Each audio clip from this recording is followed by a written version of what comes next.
দক্ষিণ গাজার রাফাতে বুধবার এক হামলায় ৮ ইসরায়েলি সেনা নিহত হয়েছে বলে দাবি করেছে হামাস। গোষ্ঠীটির সশস্ত্র শাখা কাসাম ব্রিগেডস জানিয়েছে, পূর্ব রাফার আল শাউকা এলাকায় একটি স্কুলের কাছে তাদের অতর্কিত হামলায় ৪ ইসরায়েলি সেনা নিহত এবং বেশ কয়েকজন আহত হয়।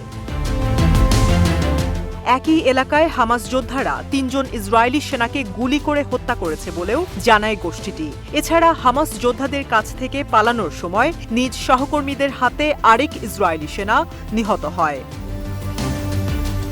এর আগে গত ১৯ মে রাফা শহরে আল কাসাম ব্রিগেডের আক্রমণে অন্তত ১৫ জন ইসরায়েলি সেনা নিহত হয়। সেদিন শহরের আল তানুর এলাকার একটি বাড়িতে আগে থেকে বোমা পেতে রেখেছিল আল কাসাম ব্রিগেড। ইসরায়েলি সেনারা বাড়িটিতে প্রবেশ করার পরপরই সেটির বিস্ফোরণ ঘটানো হয়। এতেই হতাহতের ঘটনাটি ঘটে।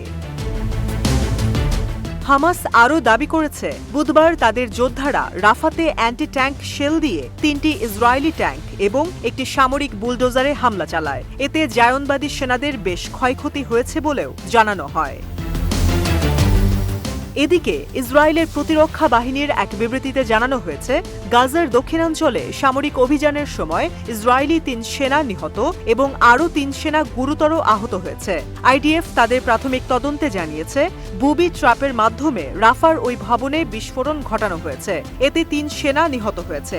এছাড়া বিস্ফোরণে ৩ সেনা গুরুতর জখম হওয়া ছাড়াও অন্য একজন সেনা কর্মকর্তা মাঝারি আহত হয়েছে। মঙ্গলবার থেকে রাফা শহরে স্থল আক্রমণ আরও জোরদার করেছে ইসরায়েল। তাদের সামরিক ট্যাঙ্কগুলো ইতিমধ্যে শহরের কেন্দ্রস্থলে পৌঁছেছে বলেও জানানো হয়েছে। ৩ সপ্তাহ আগে মিশর ঘেঁষা সীমান্ত ক্রসিংয়ের নিয়ন্ত্রণ নিয়ে রাফায় আগ্রাসন শুরু করে ইসরায়েল। এরপর থেকে তাদের ট্যাঙ্কগুলো শহরটির চারপাশে তল্লাশি চালিয়ে যাচ্ছে।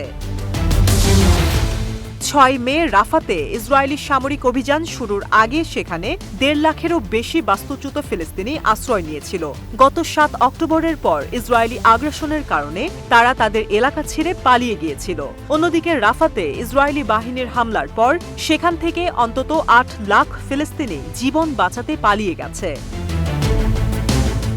স্থানীয় স্বাস্থ্য কর্তৃপক্ষের মতে, ইসরায়েলের আগ্রাসনে এখন পর্যন্ত ৩৬,০০০-এরও বেশি ফিলিস্তিনি নিহত হয়েছে, যাদের বেশিরভাগই নারী ও শিশু। এছাড়া ৮১,০০০-এরও বেশি ফিলিস্তিনি আহত হয়েছে। ৭ মাসেরও বেশি সময় ধরে চলা ইসরায়েলের সংঘাতে গাজা এখন ধ্বংসস্তূপে পরিণত হয়েছে। এর বিস্তীর্ণ অংশ খাদ্য, বিশুদ্ধ পানি এবং ওষুধের তীব্র সংকটে রয়েছে। এদিকে আন্তর্জাতিক বিচার আদালতে গণহত্যার অভিযোগে অভিযুক্ত হয়েছে ইসরায়েল। আদালত তার সর্বশেষ রায়ে তেল আবিবকে অবিলম্বে রাফাতে আক্রমণ বন্ধ করার নির্দেশ দিয়েছে। তবে আইসিজের আপিলকে উপেক্ষা করেই রাফা শহরের বিভিন্ন ফ্রন্টে ভারী বোমাবর্ষণ সহ স্থল অভিযান চালিয়ে যাচ্ছে ইহুদিবাদী সেনারা।